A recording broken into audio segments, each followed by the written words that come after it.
Welcome to the Mystery of Mr. E. Players will each take on a role secretly of one of the spies, possibly Mr. E, but Mr. E may or may not be in the game, and if he is, there's a different win condition for him. Then everyone is going to take a specific location. They're going to take a specific time and a specific drop location where they're going to drop the secret information. Those 4 pieces of information. And then how the game works is players are going to get a hand of these cards, and there is a whole bunch of them, which has a random number of these variables on them. And when the card gets placed in front of a player, and that's what you do on your turn, you take one card and place it in front of any player and create this thing called a clue line. If I had Ms. A, the flower pot, Sunrise bookstore, if this is placed in front of me, I have to indicate with my little tokens how many of these are correct. So for example, the bookstore is correct and the Sunrise. So I'd say 2. They don't know which 2, but those 2 are correct. And then the next one, only thing that's correct is the flower pot.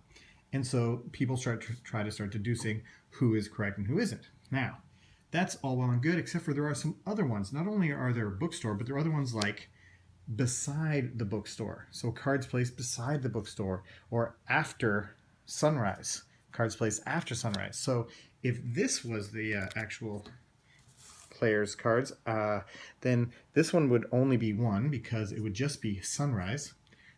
And then there's after bookstore. So when we look at this one, we have flower pot is still correct, and now this card is placed beside the bookstore, and so that card now has a correct hit. So that makes it really tricky to try to figure it out. And once you place a card and somebody tells you how many are correct, you get a free guess of what you think that person might be. It's like, hey, are you flower pot?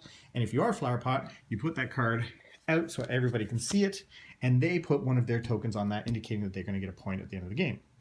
And you have to identify everybody's drop location, time of day, and their physical location before trying to guess which spy they are.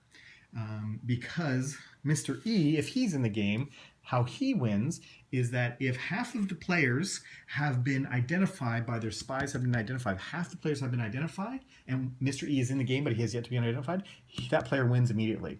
So you have to be careful because Mr. E can win if half the players have been identified.